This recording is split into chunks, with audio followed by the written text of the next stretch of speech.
Biopsy is something that they take out of their tissue and they look it under the microscope and see if it's an abnormal cell or normal cell.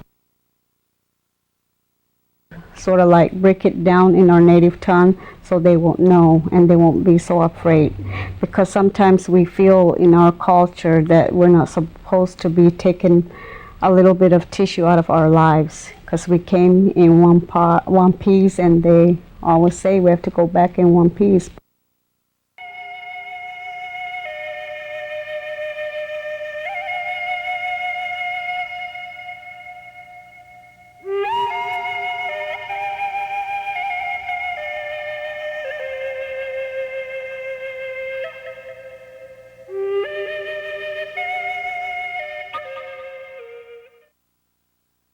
I was sort of in a daze because I keep saying to myself, I just am not the high risk type. I mean, it's never been in my family before, and from what I knew from my health background, I kept saying none of those risk factors seemed to be in my corner, and I just couldn't believe it.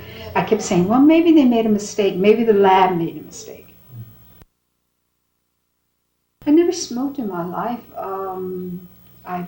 I've always been very active, and I thought I always took care of myself. I don't drink, so I thought I had a fairly healthy lifestyle.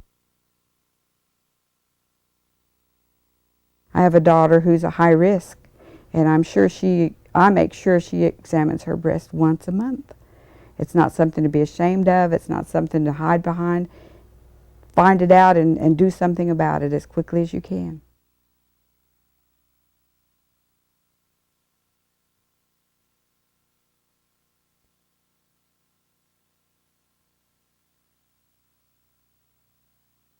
I had no idea at the time prior to going for the needle biopsy. I had no idea what was involved, and although the medical personnel at the Providence Imaging Center, where I was, explained the procedure.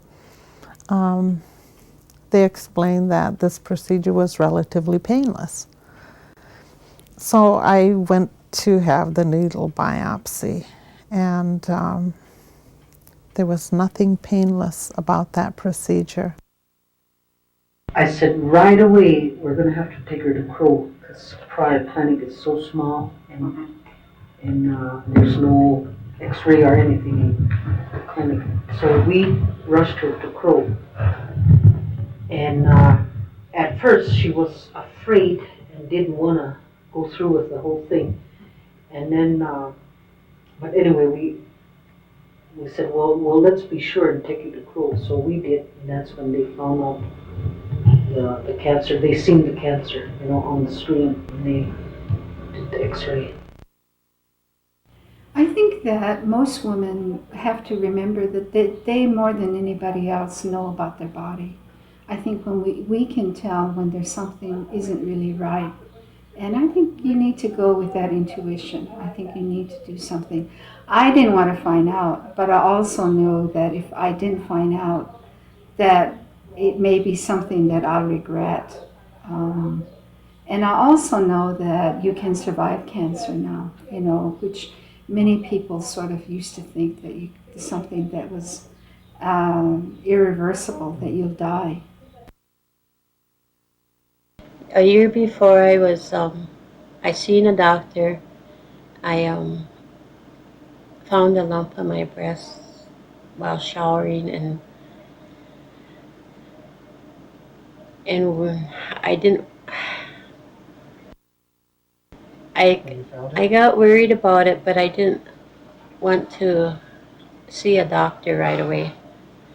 I kept putting it off, but because way down deep inside I knew, I had a feeling that what they were going to find. So it took like a year to finally go to see a doctor about it. I didn't know how to tell her.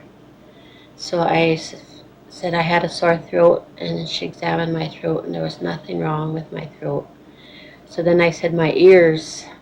So then she examined my ears and there was nothing wrong. And then that's when later she told me she picked up on it that there was something wrong, but I didn't want to tell her. Finally, she kept asking me questions, and finally I told her, oh, I have this lump on my breast. Nothing was revealed on the mammogram. I persisted that I had something inside my breast that didn't belong there, so he went in and found a lump. And he did a biopsy on the lump, and it came back with atypical cancer cells, which are pre-cancer cells. I forgot about myself, and I took care of my husband. He had to have a heart pacer and all this put in. And so it was like the end of January before I got back to myself again. They told me I had to be here the next day for the biopsy, so I stayed here in Bismarck, and the next morning I was there, and I knew what they were gonna find. I don't know how I knew, but I knew it. And so when I went in for this biopsy, all I was worried about was how much cancer they were gonna find.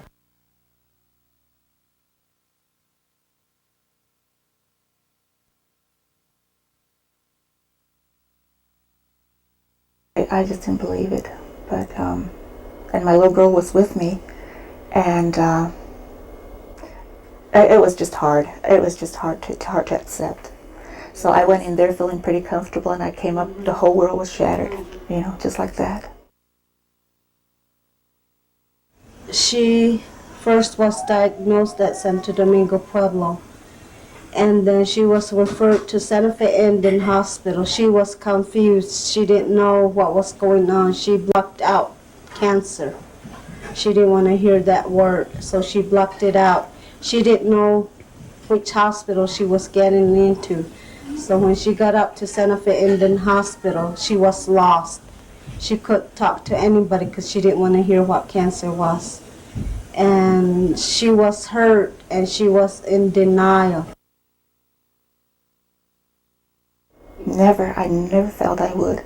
Like I said, it was just those, simple, benign tumors that were removed. And even though my sister, passed away at a very young age.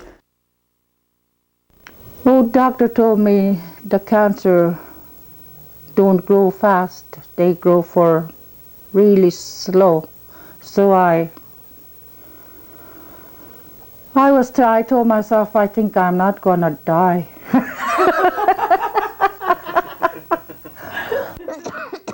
That's what I really think. I think I'm not gonna die today or this winter. She was in denial, and she didn't want to talk about it then, but when she came out back from her examination, they did all sorts of x-rays and tests, and she came home and related to the family that she was diagnosed with cancer, but she didn't know what cancer was until they translated for her.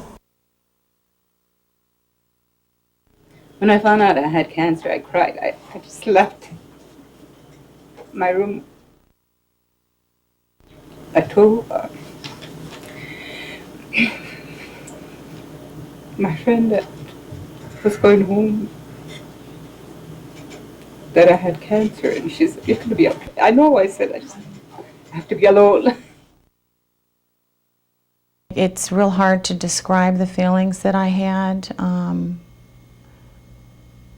It was just a big rush. Nothing. I mean, it was like no one existed. It was just a horrible feeling. It was very frightening and very traumatic. And I seemed like all the women I seen, they were always so happy and they looked so healthy, and I kept wondering why me. And one of the feelings that I kept thinking about was, what did I do wrong in my lifetime so far that I have to go through this? Well, to me, I didn't want to accept it. I just want to run and it hurt me. I know everybody experienced why me. That's the way I felt. So I want to go back and hide under somebody. But my brothers and my sister were strong with me. And I just felt happy when they, told me to accept it. And my son, he stood by me. We went in there just so carefree, no worry in the world, no nothing, It was, we're just going to get these results. And then he told me, Gloria, you have cancer. And I thought, oh my goodness, that's not true. That's a joke. Really, I don't believe you. When her daughter translated cancer, and they told her daughter that they were gonna do a surgery on her, do a mastectomy on her, she cried and she didn't want to talk about it. When they first told me, I don't think it really sunk in. And then when I realized, that what they had told me, I thought, okay, Lord, whatever is your will, use this for your honor and glory, and whatever I do and whatever I have to go through, let it be something that can help someone else that has cancer. I was just mad and embarrassed. Other than that, I don't know, I just never really took it serious until I went through the surgery, I guess. Because when I first found out, so the cape, it really didn't dawn on me until after. I experienced a lot of anger, very much, very angry. And the first thing I thought of was I did not want to die because I got a daughter. I was in the shower at the time and I prayed and asked God, let me live long enough to raise my daughter. And when I got out, I felt okay, but I was still angry about the whole situation, very angry.